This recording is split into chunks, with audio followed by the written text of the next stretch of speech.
Hey, everybody. Happy Tuesday. Hey, Becky, where's your camera? I can't get you on the screen. I can't even unmute you. You're just black.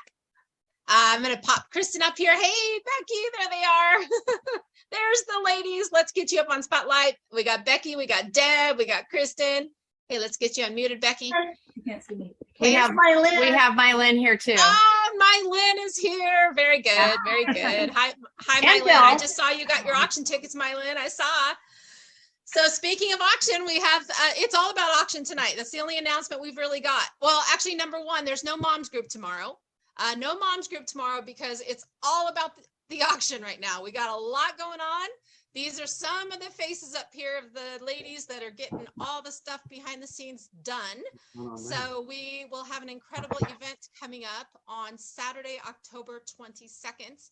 Now, if you have not gotten your auction tickets left or yet, we have 20 seats left. I just looked, and that's only because we were able to add 16 seats. So we would be at the last final 4 right now, but we worked with the facility on, we're really getting close to our capacity. How can we squeeze some more seats in?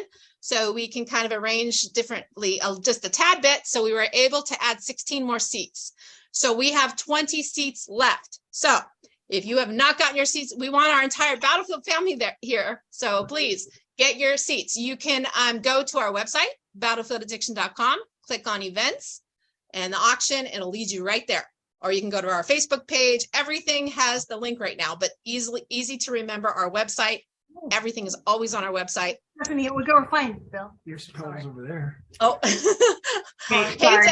So, Sorry. No, it's okay. No, let me highlight Deb for a minute. So Deb makes the most incredible baskets. Now tomorrow, so we're not having mom's group tomorrow because we have a special work day tomorrow, basket wrapping party at the Kent house. So a bunch of us ladies are gathering to put together all the procurements out there that, items that people have gathered. So thank you all of you who have gotten items for us.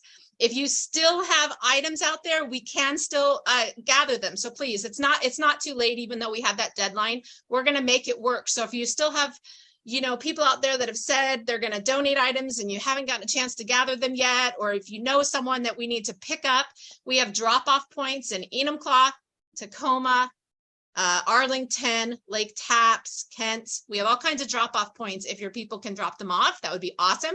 But if they need a pickup, we can do that too. So there's still a little bit of time on that. But tomorrow we're going to gather and kind of put together and kind of see where we're at. But a lot of them are flowing in. I know I'm overflowing. My little bug is like bursting at the seams today with baskets that I'll be bringing to the Kent house tomorrow in items. So anyways, we're going to have a good time tomorrow. So anybody can certainly join us. And we'll have another work party next Wednesday too, kind of a part 2. So Becky and Kristen, is there anything that we need to add regarding the auction? Yeah. Go for it. Okay. If you've registered for the auction and you have not gotten a confirmation email, or you haven't gotten emails that pertain to bidder numbers, where you can open the email and click and then claim your bidder number, please let me know, Becky@battlefielladdiction.com.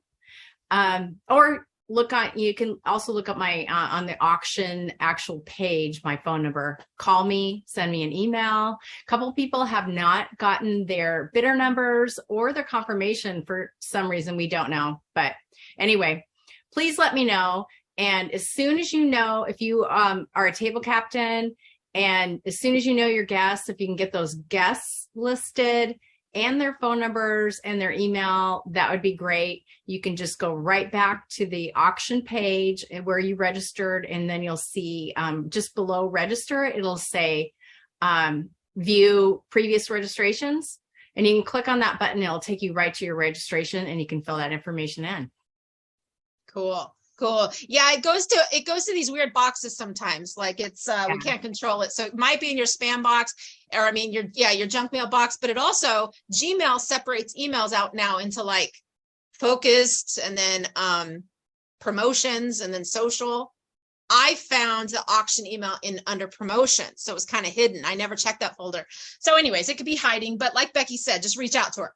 She'll hook you up. She'll get it all figured out. And so no worries there. So Thanks for that, Becky. About your phone, like check from your desktop, not your phone, because not all of those folders are visible from your phone. Cool. Check that. Anyway, Perfect. all I got. Perfect. And I'm But I just want to say that we have some really cool items, you guys. We have Sounders tickets, we got Mariner tickets, a couple nights at Alderbrook Lodge, a girl baby basket, a boy baby basket. I have this big Keurig basket that someone just donated. They're just, like Angie said, they're flowing in, and it's so exciting. And Angie's going to start taking pictures of them and putting them on the website or on Facebook, so that we can all see how and be excited too. So it's gonna be awesome, you guys. Yeah, and that actually reminds me, today we got a Seahawks helmet. It's an authentic Seahawks helmet with signatures on it, with all the paperwork. And it's going to be paired with 4 Seahawks tickets for New Year's Day. So that was fun, because, you know, that's always popular at the live auction. So, and then there's like condos, and there's all kinds of stuff. So like Kristen said, we're going to post pictures. Sherry's actually going to help us with getting pictures. She takes such good pictures. She's going to help us with taking the pictures of our baskets tomorrow with the work party, and then we'll start rolling those out. So anyways, all right, I think that's it. Thank you, ladies. So let's go over to the crew.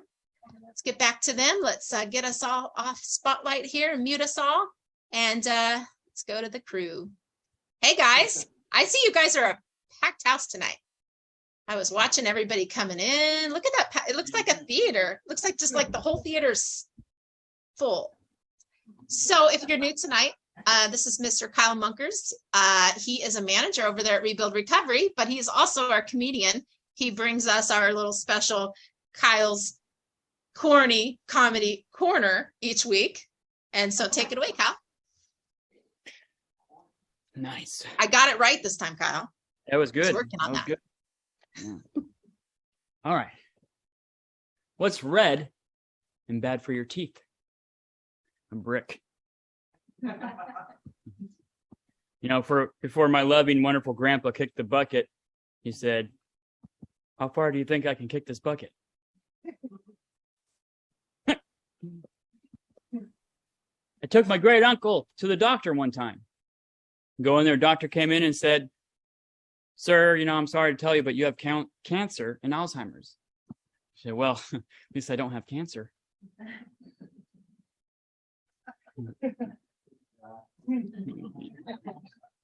Alzheimer's. Art keeps telling me that I have a preoccupation with revenge. We'll see about that. Please don't cough during my jokes. Thank you. I don't know who that was, but you're fucking it up. When I was a kid, I used to walk the plank. We couldn't afford a dog.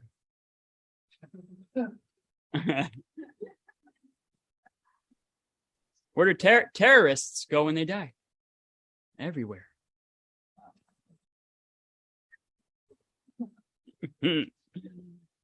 What's about a foot long and slippery? A slipper.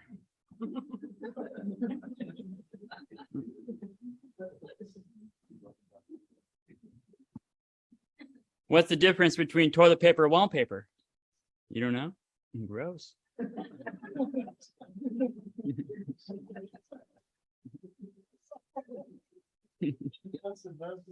Yeah. Why can't dinosaurs clap? Because they're dead.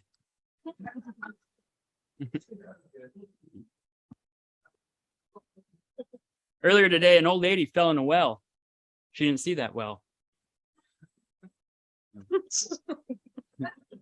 I've told you guys before about my old Viagra addiction. Well, my uncle, sadly to say, is he's addicted to Viagra. My aunt's been taking it real hard.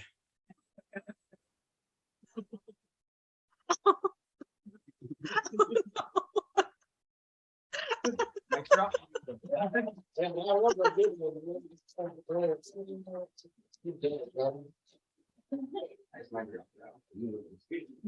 Oh, that's a real fun pan in the room. I like it. Oh, I see. You were turning around. I like it. See the other corner. Very good. You don't see me falling asleep. And Renee just said hi in the chat. I didn't even, sorry, Renee, I didn't even see you were on tonight. I didn't know you were there to plop you up with the ladies. Darn it. I'm sorry. Oh, all right. All right, Art. So we've been pretty, Katie, we've been pretty on this power, freedom, mental freedom, power, love thing this week. I don't think we've reached love yet, but we've been talking about power and mental freedom ever since kind of last week. And I do think that over the years I had to learn in sobriety, I think that I had to learn what it is that I wanted, and trying to learn what's going to make me comfortable in this life and what it is that I'm really after when I do certain things. And mental freedom is definitely something that I work to attain and maintain every day. And mental freedom and power go hand in hand. And to stay mentally free, it requires this power. It requires this power to communicate with people. It requires this power to stand up for yourself. It requires this power to be in a relationship with somebody and not have to run from them. And the power that I'm talking about, and what I want to talk about is power tonight, but what I mean by it, and I want to define it.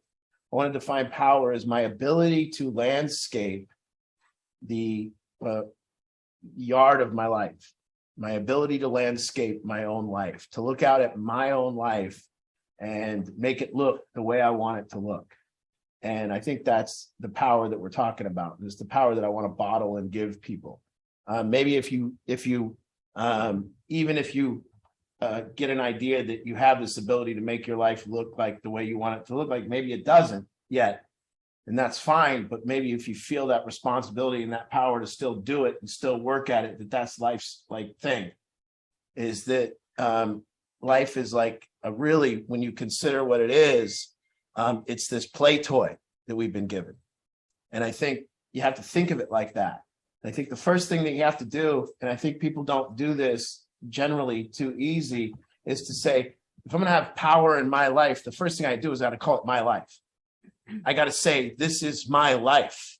This is what it is. It's not my life. See, I'm not in your life.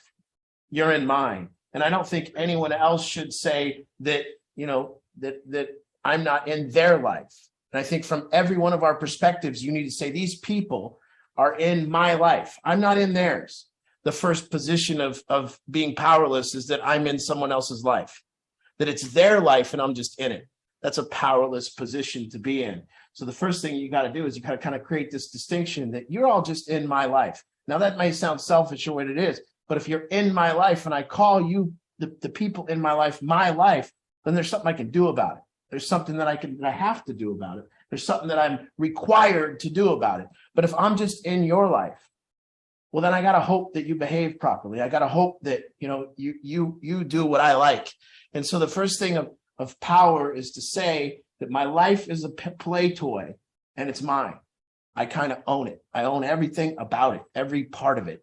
And if I can first say that, I can then begin the process of what tools I use to landscape it, how I begin to tune people in, how I begin to make a difference in their life, how I begin to make it look the way I want it to look, the job that I want, the ideas that come out of my head and then filter into my life. And the first thing that we have to do is we have to recognize that the first tool that we have to put down, because you have to put down what's called the racket. And most people with their life, they're using what's called a racket. And the racket is whatever it is that you're complaining about. And the reason people use the racket is because they get this one thing. They don't get the picture of the life they want, but they get to be right. And so people are trying to landscape their life with a racket. And they're trying to use this tool because they get to be right. They get to be right that their life is all messed up. They get to be right that something is wrong. See, the racket allows us to make something in our life wrong and to make us right. And it's whatever it is that you are now currently making wrong and saying that I'm not responsible for it. So the first thing that you have to do is you have to see that people are using this tool. People are using this tool for their life because they're too scared to like get on the court of their life and landscape it. They're too scared to get out there and make a difference in their own life because they're too scared to look faulty. They're too scared to look bad. They're too scared to look like maybe I tried something and it failed. And so I don't want to do that. What I'll do is I'll just keep quiet here and I'll be in your life and I'll just kind of go unnoticed. And then when things aren't going my way, I'll just kind of complain. And when I complain, that's the racket. And the racket makes me right. It makes you wrong. It makes everything in my life wrong. It makes me feel protected. I don't have to do anything about it because it's out there that needs to change. It's nothing here. And so the thing about it is to be able to go, okay, I want power. And the first tool to power is this distinction that I create that you all are in my life.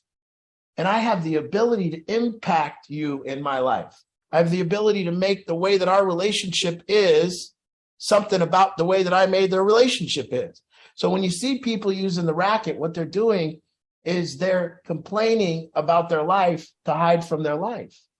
You're sitting there doing this work of whose life it is that you're complaining about. And so when you begin to see what people are doing to protect themselves from this actual going out on a limb and actually saying, I have the goddamn power to make my fucking life look the way I want it to look.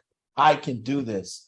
I can actually make my relationship show up the way I want them to show up. I can make my mother say what I want her to say. I can make my mother react to me the way I want her to react to me. I can make my father look at me like a man. You know, today, sitting here talking with the basic premise of anything in my life that I want to change, I have to change. You want to be you want a better waitress in this world, be a better customer. You want a better mother, be a better son. You want a better boss, be a better employee. And you just look and you know right now when I tell you you want a better boss, be a better employee, you know that's true. But how many people today are waiting for a better boss? How many people are running around talking about how they're in their boss's life and their boss's life isn't what they want to be in? And they're not even thinking that they have an opportunity or even a chance to landscape that part of their life and to actually create a better boss through being a better employee. And so power comes when we drop the racket and we start using different tools.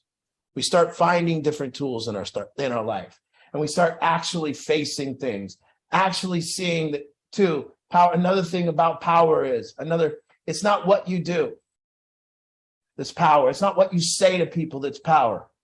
What you say to people can be said by a lot of different people. It's where you come from when you say it. You know, one of the things about power is, you know, if you're pushing a mountain and you feel powerless to pushing the mountain and you're just pushing that mountain, but it won't move. Power is understanding the mountain won't move. Power is stop pushing. And so a lot of this stuff means I used to think power is making people change because I didn't like the way they were. But a lot of power had to do with not wanting people to change. A lot of the things that was power was accepting people for who they are. And so that took work to create that kind of power. And so to create this power in your life, to not be annoyed, to not be frustrated, and to come from different places. It's not what you say to people. It's not what you say to your mom. It's not what you say to your friend. It's not what you say to your roommate.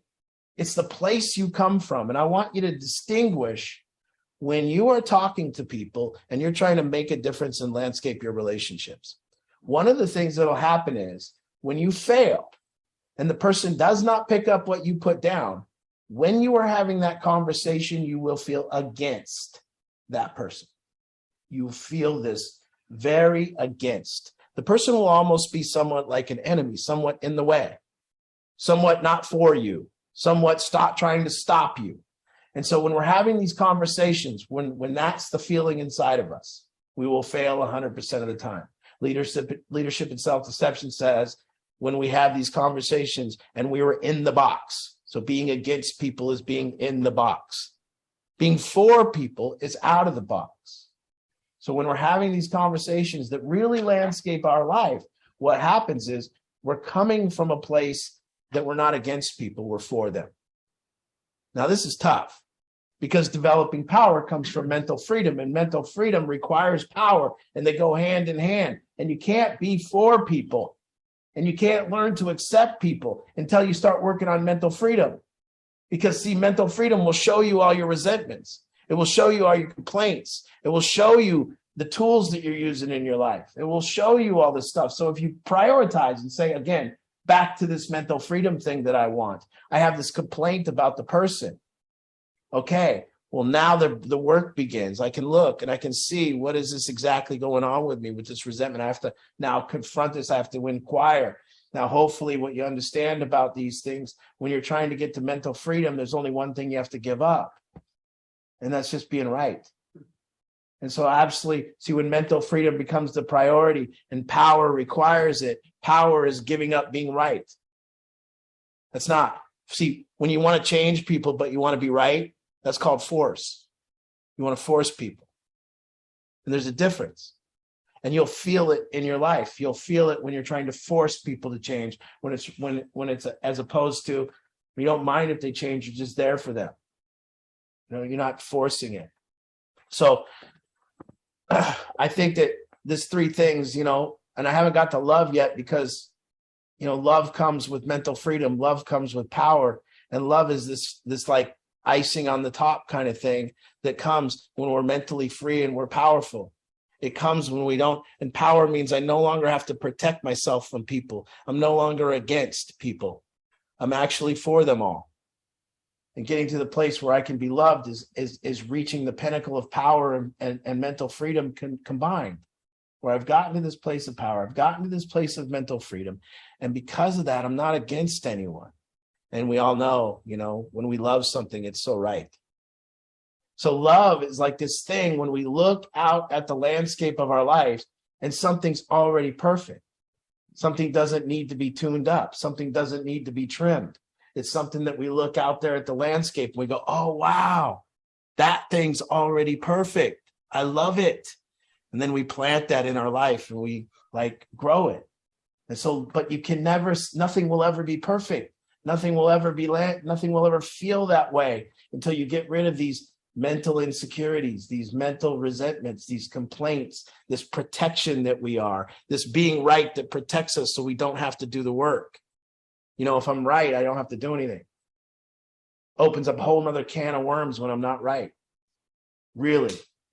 And so now I have to actually, if I want to grow and I want to change, I have to do these things. I have to look for the ways that I'm wrong. We said it here this morning. It's we're all here to change. We're all here to change. That's true. We'd all raise our hand and say, yeah, I'm here to change.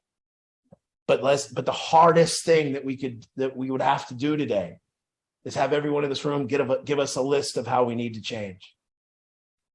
In fact, almost impossible. We would get the actual key to the things that we need to change. People could hand it to us and we'd start reading it and go, fuck you. I don't need to change that. In fact, you need to change that. That's what you do. I don't do that.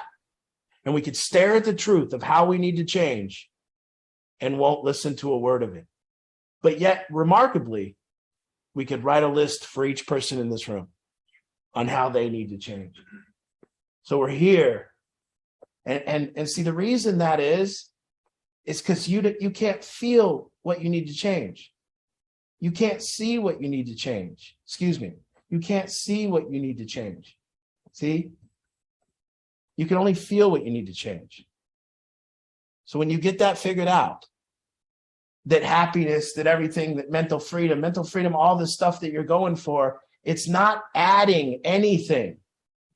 It's subtraction. Happiness, that's ridding myself of anger, complaints, resentment, worry, panic, anxiety. That's what it is. It's ridding myself of those things that disturb me, ridding myself of these disturbances and getting to a place that I'm mentally free because I don't have those disturbances. And once I don't have those disturbances and I'm mentally free, I can now play my life like I'm a kid. I can play it just like a play toy. I can pick it up like a ball and fling it around. It's not that serious. My life's not that serious. It's really not. It's massively fun. And it's fun from one thing because it's all my responsibility. It's none of yours. And it's fun for another reason because you're all in my life and I'm not in yours. And you can take that any way you want it, but it's true for me. You're in my life. This is the landscape of what I get to see. You look back at me and see I'm in your life. You're not in mine. And if you're looking at something, when you look at a dog, you don't think you're in a dog's life. You don't go, oh, that dog, I'm in that dog's life. You look at that dog and you go, that dog's in my life. And so you look and dogs make us happy. You see? That thing's in my life. But with people, for some reason, sometimes when we're powerless to people in our relationships, we get this sense that we're in their life.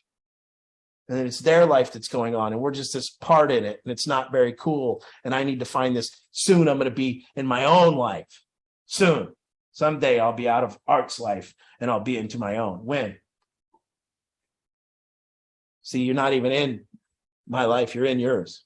So you'll never get out. And so understanding that I'm just in your life. Well, that's the key to being powerful with me. Because if I'm just in your life and then you have to tell me about how you want me to change, and you have to tell me about not how you want me to change, but what you could do to improve my life and what you could do to landscape me to make me look a little different. And that's power. And you look at your kids or you look at somebody that you feel powerful around, you feel this ability to landscape them. You feel this ability to make a difference in their life. But people that you don't feel powerful with, you feel like you can't make a difference. And they can only make a difference on you. And you wait for them to make a difference, like something's going to happen. Art, when are you going to change me the right way? Mm-hmm. Art, when are you going to do it right? I've been sitting here. I'm paying you the money. When are you going to do it? Come on, man. Hurry up and get this shit figured out. Art, I'm bored. Oh, you learned a little something, Art? Well, practice up. Maybe next summer after I relapse, I'll come back and you have your shit together. I'm gonna go ahead and drink till you figure it the fuck out. See, mental freedom, power. If you can tell me that's not what you want, raise your hand and tell me that's not what you want. And if you can tell me that, I will call you a liar right to your face. If you do not want to make a difference in your own life, if you don't want to have the power to make it look the way you want it to look, come on, bullshit.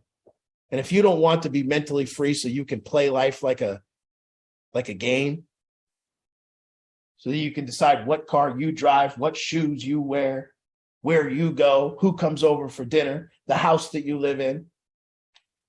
Angie and I were up at Angel of the Winds and we took a walk, and we walked across the street, and it was a private road, and we walked down this private long drive. It said no outsiders walk, but it was too pretty to go. So we walked down it, and I was envious as I walked down it, because you saw people that bought a home where the hell they wanted to buy a home. And they built on that land what the hell they wanted to build. And that they'd lived in other homes and they've done everything, and they got to a place and they're like, I want it to look like this. The landscape of their yard looked the way they wanted it to look. The house looked the way they wanted it to look. The piece of the street, then somebody even went down and went, no, this is a private road. We don't want no lowlifes walking down our beautiful road. And that's power to me. These people had an idea of what they wanted to live. And I was walking with Angie and I said, that's my next house. I want to decide what I want in it. I don't want it to pick me. I want to decide what kind of master bedroom I want. I want to decide what kind of road it's on. I want to hear the trickle of a stream when it goes down. I want my laundry to be in a place where it's just, I'm not going to do it, but I feel bad for people doing it that's got to go up and down the stairs. So I want to make sure that they have it in a. And I'm not going to cook either, but I want the kitchen to be cook friendly. I want the cook to really be happy cooking for me. So. But, that's it. And if we can get a taste of it, and power also has this component. It's this I am responsible for everything component. And when I can take that on and I can get a little taste of that kind of caviar of like, oh man, I'm responsible for that. And this whole racket that I just picked up, complaining about my life, doesn't work. And I can swing it and I can tell everyone it's not my fault, but the landscape of my life still looks like shit. And I can say it 100 times. People let me down. People let me down. People let me down. People don't show up. People don't show up. And then after 100 times, I'll say it 101. People let me down. And then I go, where you at? Well, people let me down. Well, do you want that in your life? No, I want people to not let me down. Well, do that then. Make it so people don't let you down. And you know how you do that? Don't let people down. You know, the people that say people let me down are always letting people down.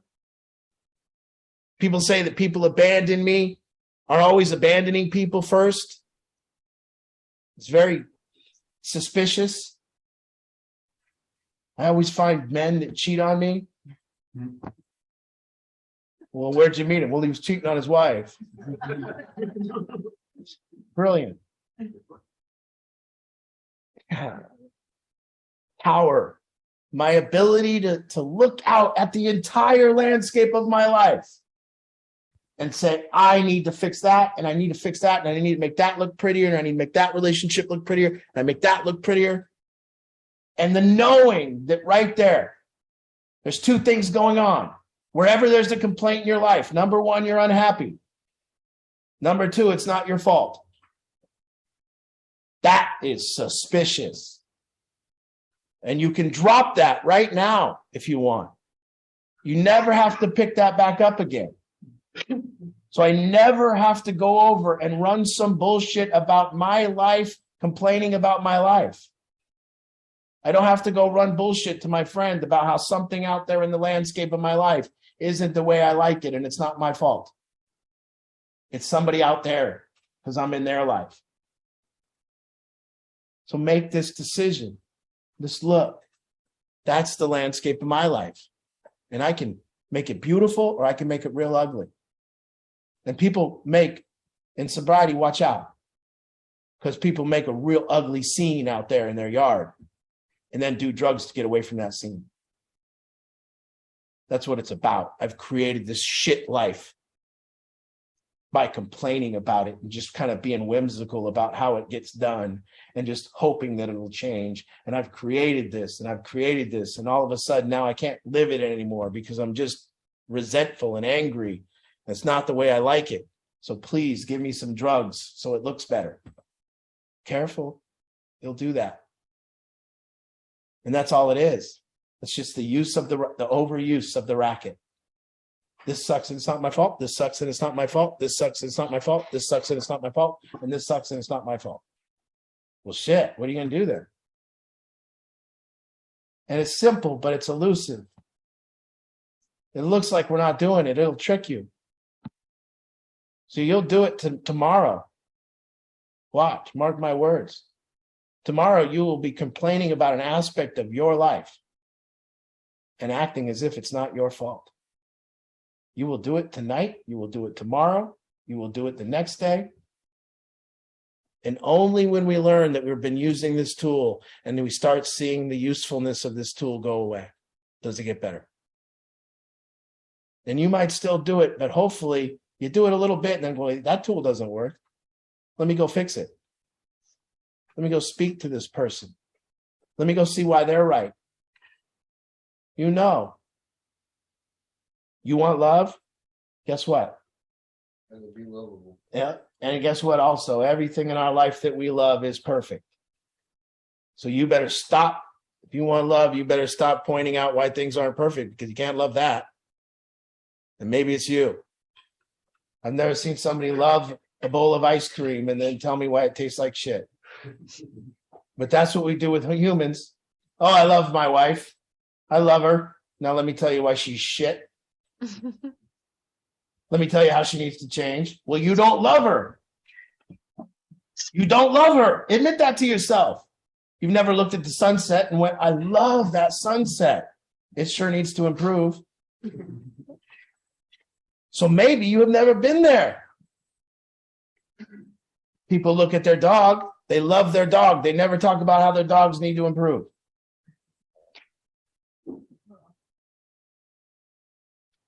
So really look, you want love, you're going to have power and mental freedom, because those things, see, they're in the body.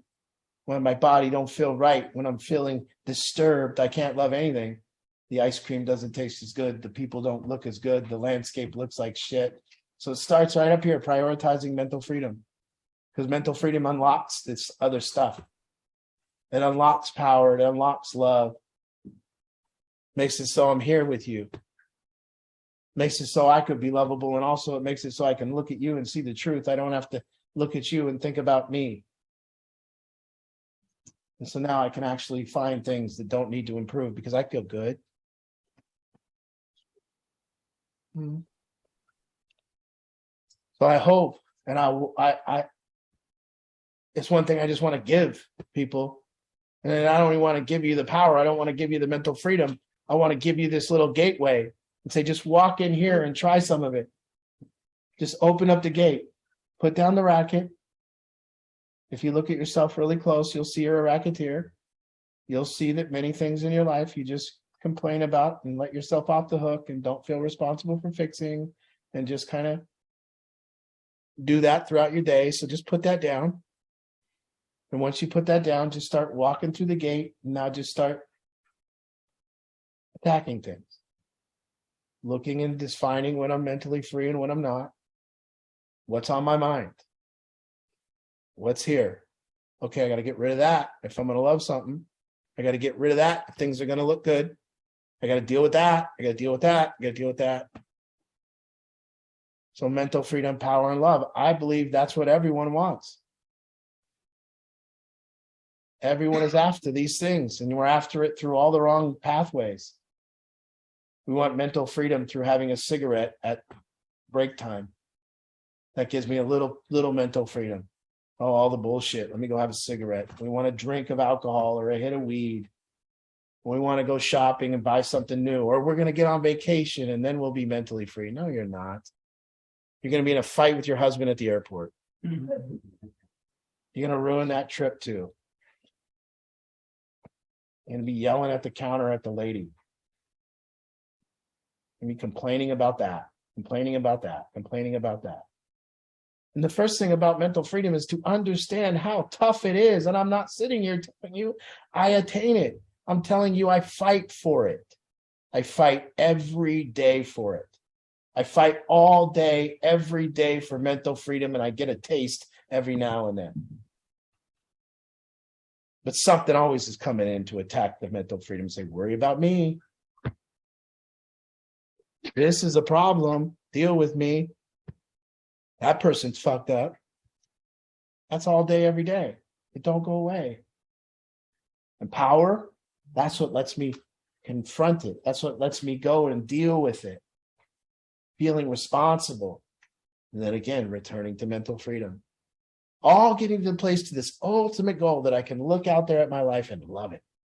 The people in it, my family, my job, my work, my dog, my friends, my clients. I want to look out there and love it. What else is there? It's like this, playing like this with your life. Listen to it home. I've tuned that in and I've tuned that in. I've tuned that in. You hear my life humming? My bills are paid. Everything is flowing. Next month's bills are paid. This is happening. This person I'm having a great relationship with. I love my girlfriend. I love my dog. Oh man, when I get in my car, I like having a nice car. It's just funner to drive. It's not going to impress anyone, but it's cool to drive.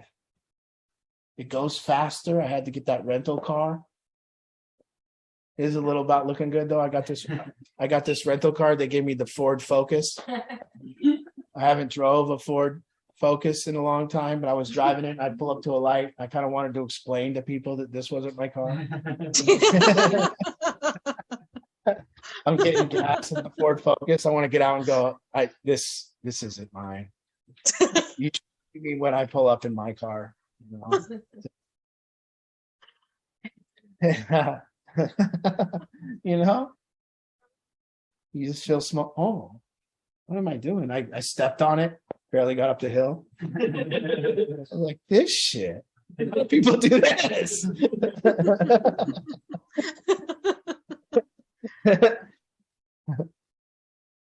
But again, that's just my life. That's what I want it to look like. You know, some people want to go hiking the rest of their life. Some people want to live in a trailer and on a piece of property, and that's their life. Well, that's also power. Don't get it twisted. The person who gets to live on 50 acres and never see people and bought that 50 acres and bought and gets to work on their farm or on their land and gets to have the animals that they want on the land and gets to have as many dogs as they want. That's also power. That's what they wanted. They created that. So power, my ability to landscape my own life. And I got to look really closely at the tools that I'm currently got in my hands. Do I have the tool of responsibility in my hands? Do I have the tool of my word in my hands? Do I have the tool of confrontational ability without being confrontational? Do I have the tool of communication? Do I have these proper tools to do it? Because you're going to need all of them. The tools to communicate with people. The tools to actually hear their viewpoint sometimes. Then this real clear definition that this thing out there that I'm looking at, always 100% of my day, that's my shit. That's my life. It ain't no one else's. And you ain't blessed to be in it. You ain't lucky to be in it. None of that shit. You're just in it. It's what I do with it. I'm blessed to have you in it. I'm lucky to have you in it. Not feel that way. Feel that way about everyone in my life. And because I feel that way, I want to be responsible for communicating with these people, and I want to keep them in my life. Lo and behold, you bring somebody in your life. When you feel that way, they stay. And all of you know what it feels like to one by one lose all your friends. You know what that feels like. And if you've been around this program for 2 years, you saw one by one how this thing has grown. One by one, how we were sitting here with 3 people 2 years ago. Me, Kyle, and Stamp. And then, no, it was me, Kyle, Stamp, Cam, and Parker, and we were just all 4 yelling at Stamp. All right. That was just what we did. You know, there was 4 of us. So Katie was here.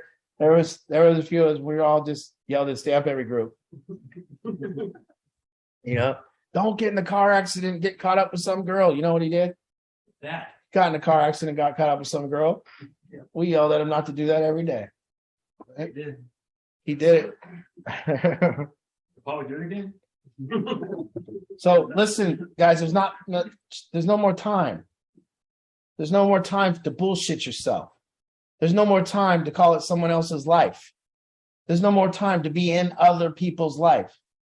Other people are holding me back. Other people are, shut up. Mm-hmm. It's your life. Play with it.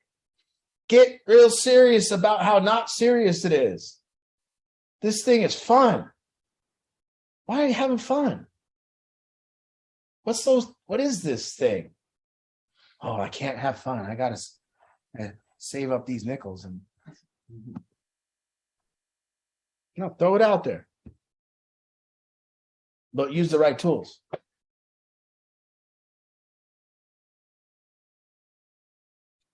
Your word, your responsibility,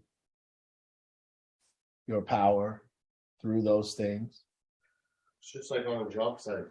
When you show up to a job site and you have all the right tools that you need to do that job, Yeah, makes it a little easier. your job becomes 100% easier. And when the job is done, the job is done right. Yeah, and you know it's done with the best of your ability, and it's done. I started doing landscaping, real, not life landscaping, but real yards and stuff back, 7-10 years ago. I had this Sears Craftsman weed whacker. And, I went out to try to weed it. It's got a little tiny little thin string, You go up there and start using the Craftsman and take like 8 hours to weed whack a yard. And then someone give you a still weed whacker. You pick up the still. I picked up the still and there was this shoe in the yard and the weed whacker picked up this shoe and flung the shoe.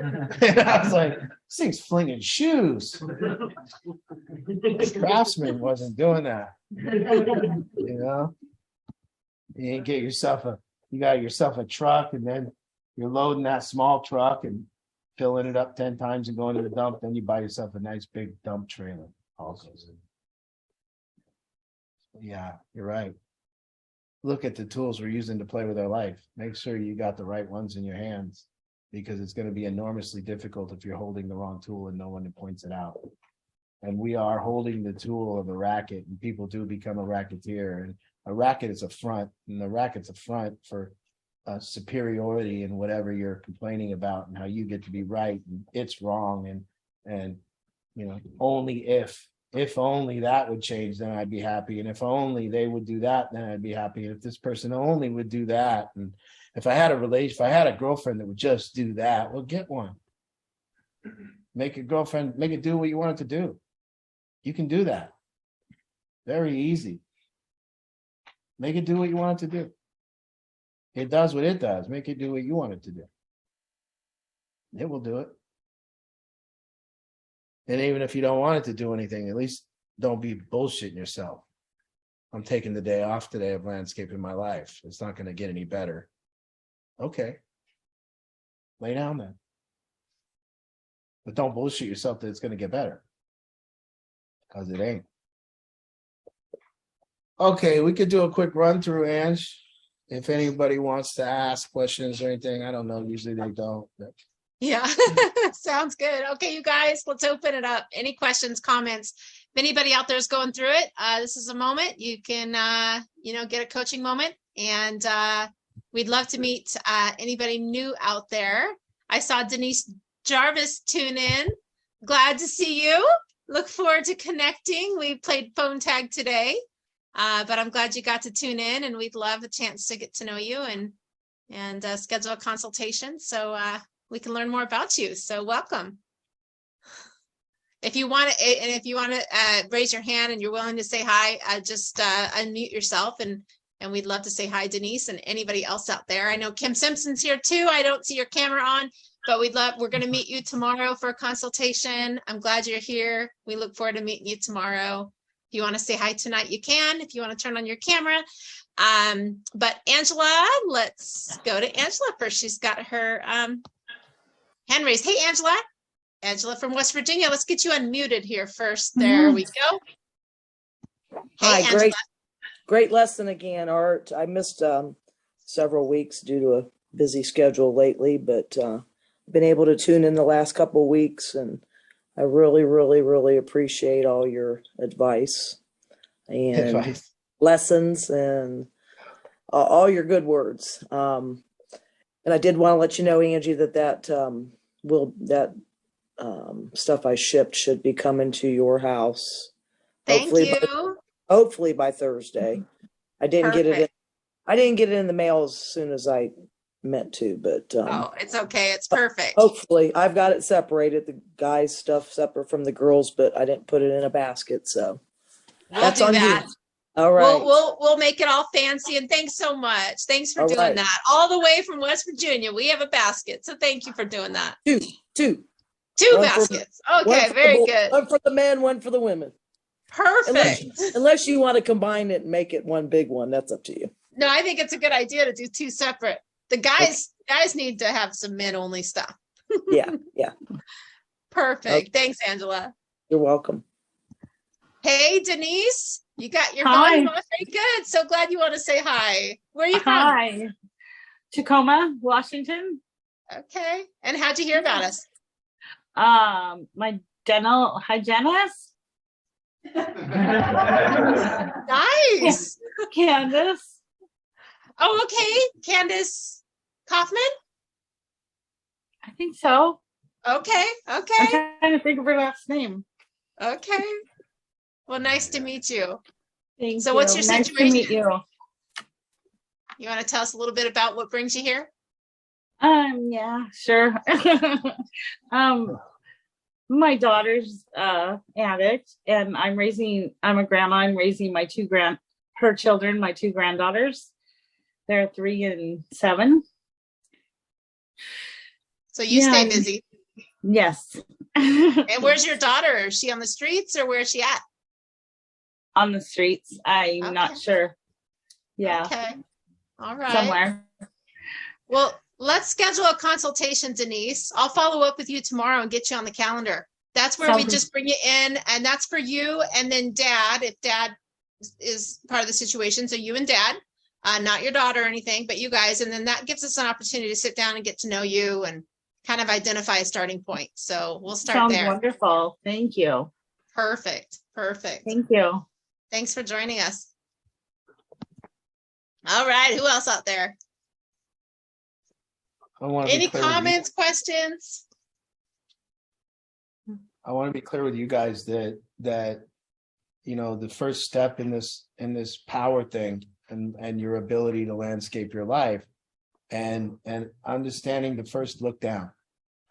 And what I mean by that is look down at the platform you're standing on and make sure that it's wide enough to do this work from.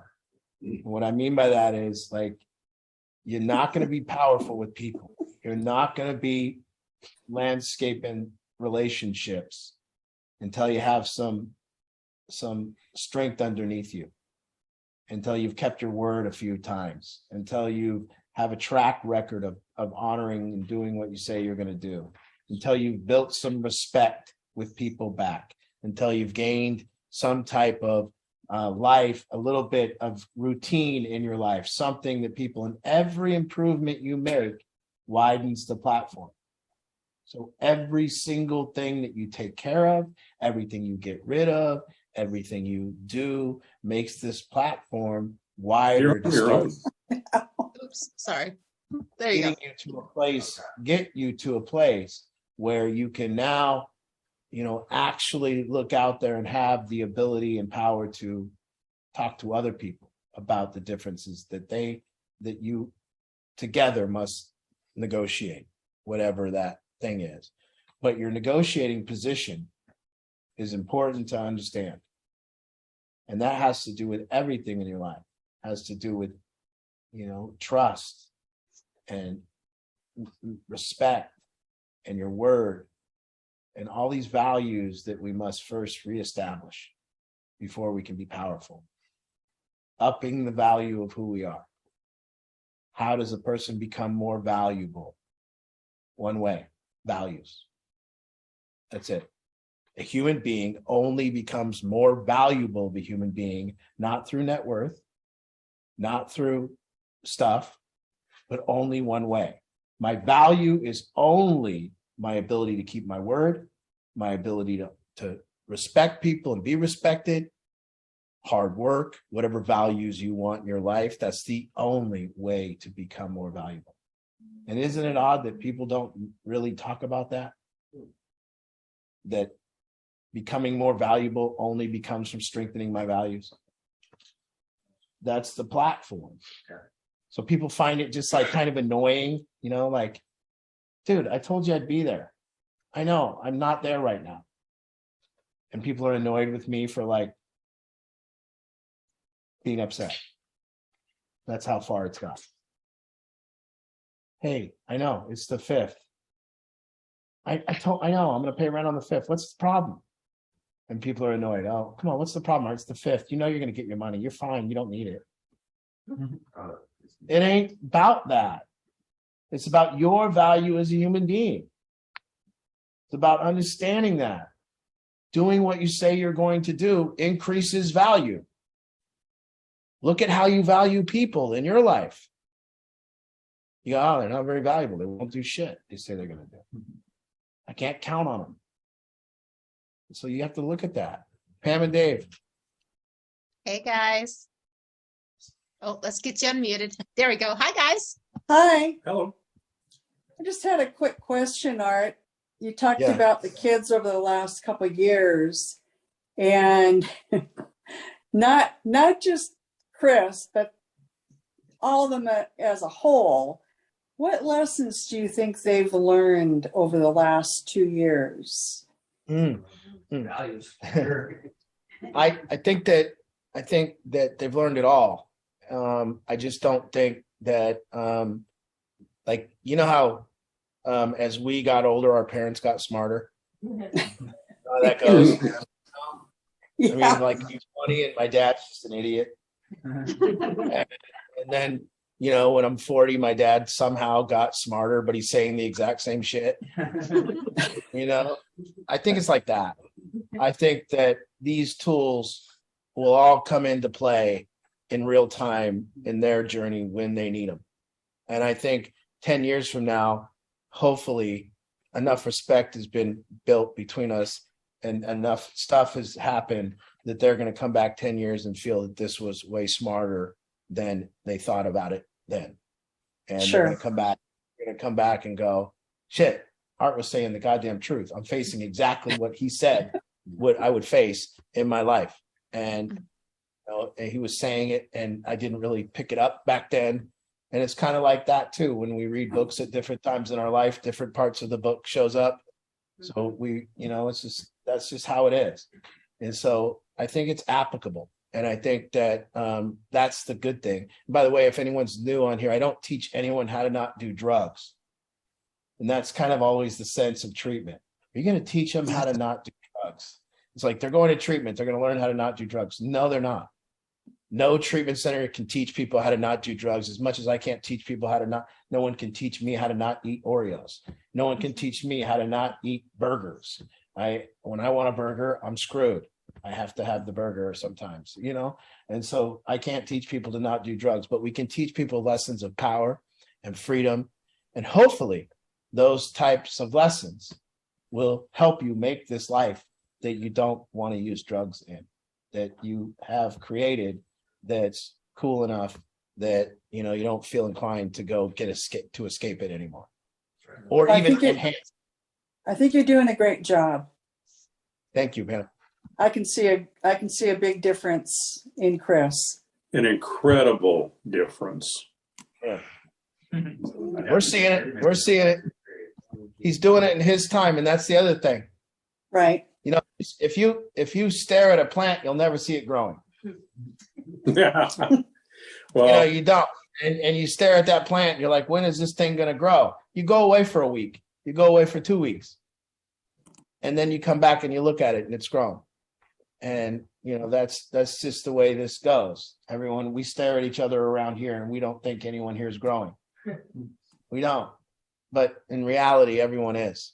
In reality, everyone is massively growing. And you can tell by the people that were here last summer and coming back now, and the differences in their life, and how you can just see this grown upness of the people that were here last summer compared to the people that have just got here, and so on. And it's really cool. It really in our eyes, he's a different person. Yeah, I think he's the biggest turnaround man I've ever seen. Chris? Absolutely. I don't know if I'd go that far. You know, I mean. Well, if you look years ago, yeah. you look back to when he was in the big house and now. Yeah. Yeah. Thanks, guys. And hey, Pam. Yeah. I know you have those baskets. If you can bring them tomorrow to the camp, it's good timing now to go ahead and bring them. If I will bring them tomorrow along with the jewelry, and then Chris has got a doctor appointment, so I won't be staying very long, but I'll bring them tomorrow morning. Perfect. Thanks. Yeah. Thanks, guys. Yeah. All right. I think growth comes when you start to become a student of yourself. And I think that's what this has to be. You become a student of you. You know, what frustrates you, what annoys you, what I complain about, what I'm up to, what are my motivations. And, you know, until you become a student of yourself, there will be no growth. It just wouldn't happen because you're not studying the right thing. And, you know, people are studying all kinds of bullshit. And getting people to study themselves is not that easy. People are studying other people. People are studying TikTok. People are studying sports. People are studying Game of Thrones. People are studying television. People are studying. For some reason, there's a big push to study rappers. Oh, no. We have got a lot of people in here that are students of rappers, and they just study them. That's why they're here. Have you heard of YNBHFO? Little baby guy. Yeah. 60,000. Yeah. No, he's not. It's not little baby. This one's little baby. Oh, so yeah. No, it's the baby. No, this is just baby art. You're stupid. This is baby.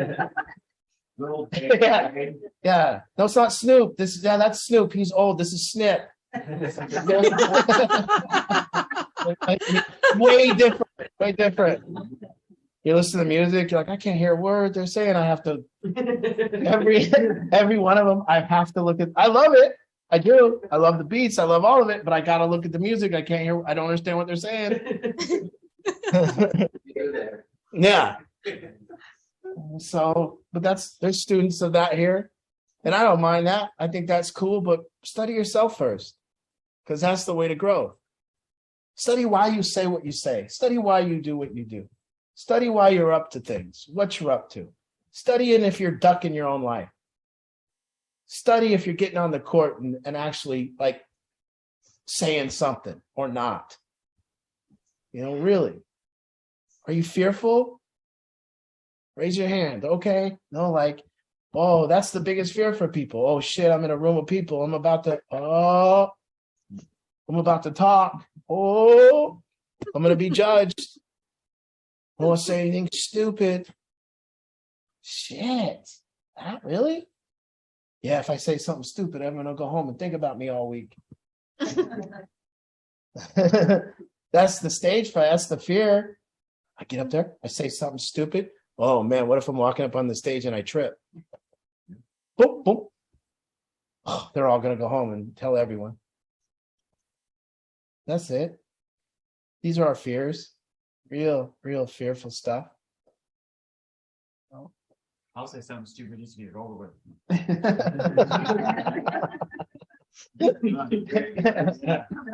Yeah. You guys are at the auction last year? Anyone at the auction last year or 2 years ago, whenever it was? There was a lull in the auction. It was intermission.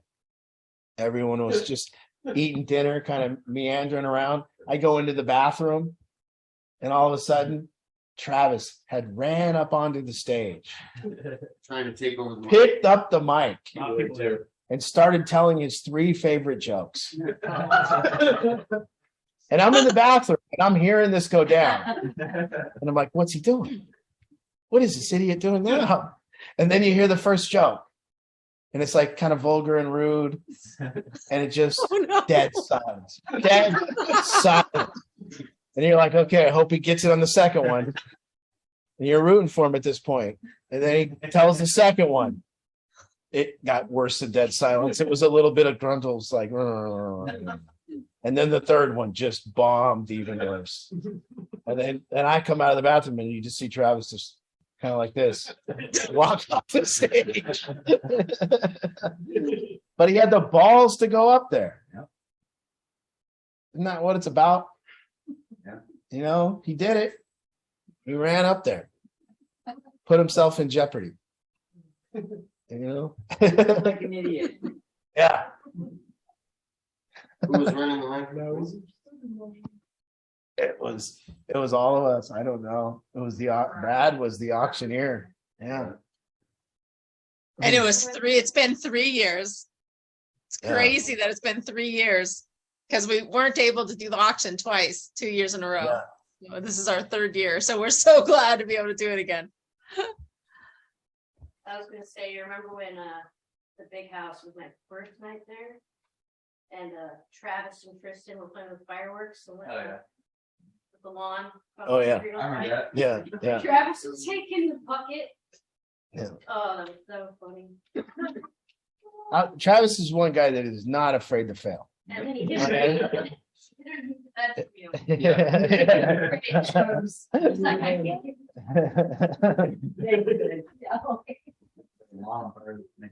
But he gets on the court.